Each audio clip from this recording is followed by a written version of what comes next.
Anda masih menyaksikan Ayu Sore pemirsa. Survei elektabilitas tak selalu menjadi jaminan hasil akhir dalam pilkada.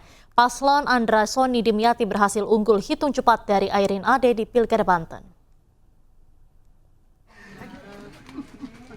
Pasangan Andra Soni Dimyati Natakusumah unggul dalam hitung cepat atau quick count Pilkada Banten yang dilakukan sejumlah lembaga survei. Salah satunya Carta Politika. Pasangan Andra Soni Dimyati memperoleh suara 57,52%, sementara paslon Airin Rahmi Ade Sumadi memperoleh 42,48%. Atas hasil ini, paslon Andra Soni dan Dimyati Natakusumah mengaku bersyukur, di mana semuanya tidak terlepas dari kerja keras para relawan yang mengampanyekan paslon Andra Soni Dimyati. Oke, izin Pak, depan Pak. Terima kasih kepada semuanya, kepada rekan-rekan wartawan, kepada relawan, terkhusus kepada ketua umum saya tentunya, ketua Dewan Harian Partai Gerindra, dan juga partai-partai koalisi, ya kawan-kawan dari seluruh partai koalisi. Saya ucapkan terima kasih dan kita bersyukur atas apa yang. Ini Pak, informasinya Pak Dimyati akan datang lebih Iya. Pak Dimyati sedang dalam perjalanan. Ya. Pak, ini kan sebelumnya kita ketahui juga bahwa sebelum Pak Prabowo juga memberikan ucapan semacam endorse begitu kepada Bapak yang kemudian. Kalau endorse itu kan kalau orang yang nggak kenal. Kalau saya ini kan kadernya. Ya, dan kemudian Pak Prabowo adalah ketua umum Partai Gerindra. Dan kemudian saya bisa mencalonkan diri sebagai calon gubernur kan memang diusung oleh Partai Gerindra. Pak, ini kan sebelumnya kalau misalkan berdasarkan survei Litbang Kompas, ini kan suara Tahun Bapak berapa? Yang kemarin terakhir Pak. Bulan berapa? Ini kan suara Bapak tidak terlalu unggul, Ya, namun bulan ternyata berapa? ini kan berdasarkan hasil quick count ternyata keliru begitu Pak. Ada komentar nggak Pak terkait hal itu? Survei merupakan alat kita untuk mengukur apa yang telah kita kerjakan. Dari Dan untuk membahas informasi selengkapnya kami telah terhubung dengan calon gubernur Banten nomor urut 2, Andra Soni. Selamat sore, Pak Andra. sore, Bu Diandra. Baik, Pak Andra, berdasarkan hasil hitung cepat atau quick count Anda kan unggul dibandingkan paslon lain di Pilgub Banten. Bagaimana dengan tanggapan Anda? Ya, tentu saya bersyukur kepada Yang Maha Kuasa hasil yang ditampilkan oleh beberapa lembaga terkait dengan quick count sementara diunggulkan. Dan saya bersyukur dan tentu saya berterima kasih kepada seluruh komponen pemenangan, baik dari partai koalisi, pimpinan-pimpinan partai koalisi, dan tentu juga kepada ketua umum saya, ketua harian saya, dan sekjen Partai Gerindra, juga kawan-kawan relawan yang tumbuh seiring dengan masa-masa kampanye, dan mereka berhasil mengkampanyekan program-program serta gagasan-gagasan yang kita sampaikan kepada masyarakat. Baik, kita tahu bahwa hasil quick count atau hitung cepat sendiri ini kan tidak bisa dijadikan acuan. Kita masih menunggu hasil real count dari diumumkan resmi oleh KPU begitu Pak. Dan sejauh ini bagaimana tim Anda memantau perkembangan data dari KPU untuk memastikan hasil real count ini sesuai? Iya, pertama tentu kita memiliki tim sampai dengan ke TPS, dan kemudian kita memiliki saksi di 17.000 lebih TPS yang ada di Provinsi Banten. Dan secara berjenjang kita telah mengumpulkan beberapa dokumen, salah satunya adalah C1, yaitu dokumen yang mengisi isi daripada TPS, dan kita melakukan real count. Real count itu berbasis data dari TPS-TPS. Alhamdulillah sudah masuk data kita sekitar 99%, dan alhamdulillah juga hasilnya mendekati apa yang ditampilkan di dalam quick count. Baik.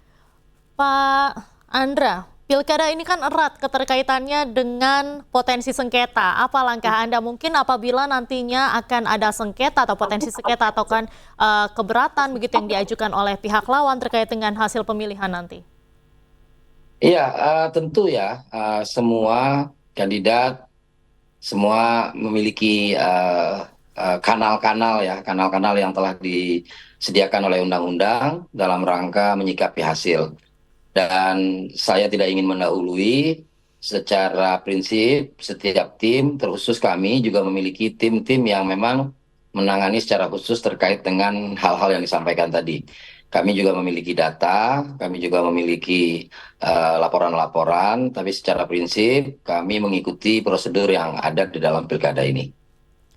Baik, Pak Andra, sebelumnya kan ini persaingan ketat di Pilgub Banten antara Anda dengan Ibu Airin, dan sebelumnya saat masa kampanye Bu Airin itu unggul di sejumlah lembaga survei. Namun saat hasil quick count saat ini justru Bapak atau paslon nomor urut 2 ini unggul begitu dibandingkan Ibu Airin, tidak seperti yang sebelumnya hasil survei.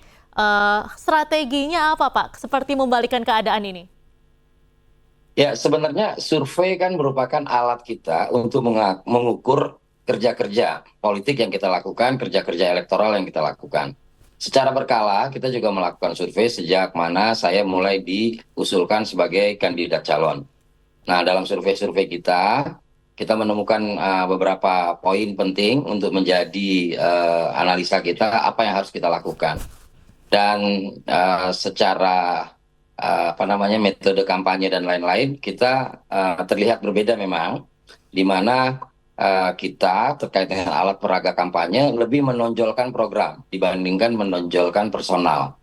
Dan kemudian kita juga terbantu dengan masifnya pemberitaan. Masifnya pemberitaan di mana produksi berita yang dibuat oleh media terkait dengan gagasan kami, terkait dengan kampanye kami, itu tentu menjadi salah satu upaya kita untuk bisa mendapatkan akses kepada masyarakat, dan tentu dengan juga melibatkan public figure dalam rangka menarik perhatian, dan kemudian kita menyampaikan gagasan kita. Jadi kita penuh dengan gagasan kita selalu kita sampaikan secara verbal, dan kemudian juga setiap alat peraga kami selalu menampilkan program. Baik, berarti dari awal tim Anda sudah menyadari terkait dengan elektabilitas paslon lain ini sebetulnya lebih tinggi begitu ya Pak ya? Jadi saat belum ada penetapan, belum adanya resminya dimulainya masa kampanye atau pencalonan, tentu banyak nama yang disurvei, tentu banyak nama yang beredar. Namun saat telah ditetapkan sebagai calon dan hanya ada 2 calon, tentu masyarakat mempunyai hanya 2 pilihan, artinya 01 atau 02. Nah, saat itu kita manfaatkan betul dengan cara memberikan informasi-informasi terkait dengan program yang akan kita bawa. Tentu kami juga melakukan research terkait dengan hal-hal yang menjadi perhatian daripada masyarakat Banten. Nah, dari hal-hal itu kemudian kami membuat ini kampanye kami, membuat bahan-bahan kampanye kami, dan alhamdulillah bahan-bahan kampanye kami itu terus kami sampaikan kepada masyarakat, baik berupa gambar, alat peraga, maupun medsos. Baik, tolak ukurnya saat kapan begitu Pak, ketika elektabilitas Anda ini mulai meningkat bahkan mengalahkan Ibu Airin? Di dalam survei kami, secara internal, analisis kami, kemudian evaluasi yang kami lakukan, saat sudah mulai berkampanye itu, dan kemudian menemui masyarakat dalam jumlah kecil maupun jumlah besar, simpul-simpul, para tokoh, endorse para tokoh juga, para kiai, para ulama, dan juga tokoh-tokoh masyarakat Banten, itu memberikan akses kepada masyarakat untuk bisa semakin dalam mencermati program-program kami. Nah, tentu program ini kan pasti akan dibandingkan oleh masyarakat. Program para kandidat ini pasti dibandingkan. Dan jangan lupa juga bahwa ini adalah pemilu pertama yang serentak, di mana ada juga pemilihan kepala daerah di tingkat 2. Nah, strategi kami dalam menentukan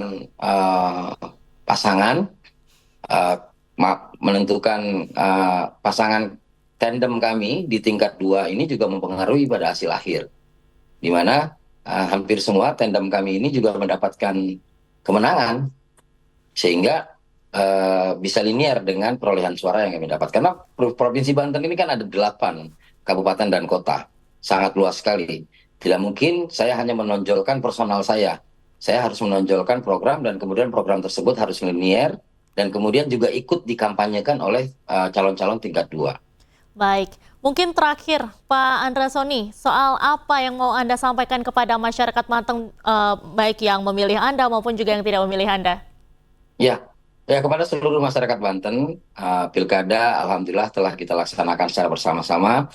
Seluruh masyarakat telah mendapatkan haknya untuk bisa menggunakan hak pilih, dan kemudian hasil kita akan menunggu perolehan perhitungan yang dilakukan secara berjenjang oleh KPU. Saya mengucapkan terima kasih kepada seluruh masyarakat yang telah memberikan kesempatan saya untuk bisa ikut partisipasi dalam kontestasi ini. Dan kepada masyarakat yang memilih saya ucapkan terima kasih. Dan masyarakat yang memiliki pilihan yang berbeda, tentu ini adalah cara kita untuk memilih kepala daerah. Dan tentu hasilnya adalah yang harus kita terima nanti. Dan kemudian siapapun menjadi pemenangnya, tugasnya adalah melayani seluruh masyarakat Banten. Jadi kita jaga persatuan kita terus membangun Banten, dan tentu kita harus berkolaborasi antara masyarakat, semua pihak dengan pemerintah. Itu harus berkolaborasi dalam rangka kita mempercepat pembangunan di Provinsi Banten. Baik, terima kasih banyak Pak Andra Soni atas waktunya sudah bergabung dengan Ayu Sore hari ini. Salam sehat selalu Bapak. Terima kasih.